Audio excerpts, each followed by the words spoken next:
Salam guru penggerak, Bapak Ibu guru. Pada video kali ini saya akan memaparkan kesimpulan dan refleksi pemikiran Ki Hajar Dewantara pada modul 1.1 koneksi antar materi.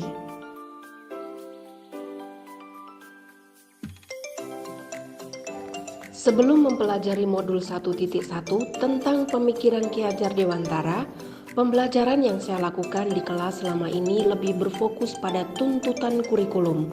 Pembelajaran yang saya lakukan adalah mentransfer materi dan melihat hasil nilai evaluasi materi murid. Sebagai hasil akhir, ukuran kemampuan mereka. Sehingga ketuntasan materi lebih penting daripada kemampuan potensi lainnya. Pembelajaran yang saya lakukan juga kurang terpusat pada murid. Sebelumnya, saya juga menganggap bahwa keberhasilan pembelajaran siswa adalah pencapaian nilai KKM, sehingga saya kurang puas apabila melihat siswa saya tidak tuntas mencapai KKM.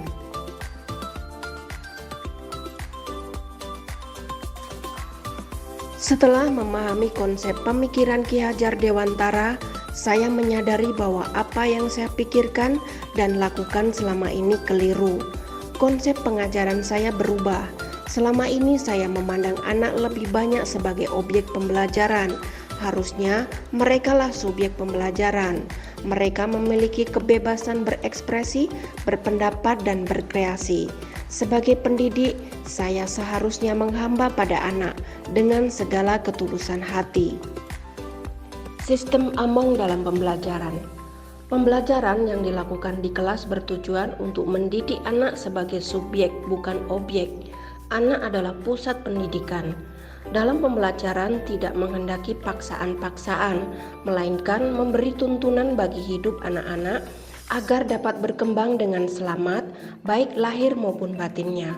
Menyadari bahwa setiap anak istimewa, unik, dan memiliki potensi dalam dirinya.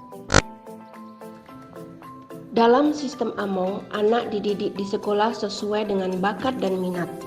Pendidik sebagai Tut Wuri Handayani berperan dalam menuntun, mengasuh, membimbing anak sesuai kodratnya agar jiwanya merdeka lahir dan batin. Guru memberikan kebebasan pada anak dalam memilih gaya belajar yang sesuai. Dari yang tadinya hanya menuruti instruksi berubah menjadi merdeka belajar. Menyelipkan permainan dalam pembelajaran. Kodrat alamiah anak menyukai permainan yang menyenangkan. Oleh karena itu, dalam pembelajaran saya selipkan permainan. Akan lebih baik lagi kalau permainan disesuaikan dengan budaya setempat. Dalam pembelajaran saya juga menerapkan trilogi pendidikan. Engar Sosung Tulodo artinya pendidik berada di depan memberi teladan kepada anak didiknya. Ing Matio Mangunkarso artinya pendidik berada di tengah, mampu membangkitkan semangat anak didiknya. Tut Wuri Handayani artinya pendidik berada di belakang, mengikuti dan mengarahkan anak didik agar berani berjalan di depan dan sanggup bertanggung jawab. Pembentukan karakter peserta didik. Budi pekerti atau watak atau karakter merupakan perpaduan antar gerak pikiran, perasaan dan kehendak atau kemauan sehingga menimbulkan tenaga. Budi pekerti juga dapat diartikan sebagai perpaduan antara cipta, kognitif, karsa, afektif sehingga menciptakan karya psikomotor. Penciptaan budi pekerti dimulai dari teladan pendidik. Engar Sosung Tulodo. Tujuan utama Merdeka Belajar. Pelajar Indonesia merupakan pelajar sepanjang hayat yang memiliki kompetensi global dan berperilaku sesuai dengan nilai-nilai Pancasila.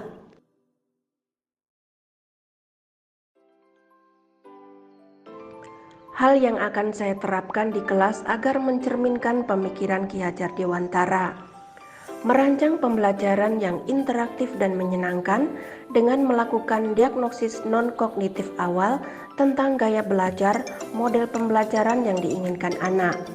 Menjadikan murid sebagai subjek pembelajaran, menyadari setiap anak memiliki keunikan, pasti ada dalam dirinya keistimewaan. Gali potensinya dengan kegiatan ekstrakurikuler. Hal ini dapat mengintegrasikan dengan budaya lokal, menerapkan pembelajaran yang kritis, kreatif, komunikatif, dan kolaboratif. Dengan memegang teguh pada konsep pembelajaran yang memerdekakan anak, pembelajaran tidak lagi menuntut, melainkan menuntun karena tugas guru adalah memberi tuntunan atau arahan yang baik kepada murid, sehingga pembelajaran yang berpihak pada murid dapat tercipta dengan baik. Guru memberikan keteladanan yang baik dalam sikap, ucapan, dan perbuatan. Demikian kesimpulan dan refleksi pemikiran Ki Hajar Dewantara yang saya sampaikan. Sekian dan terima kasih.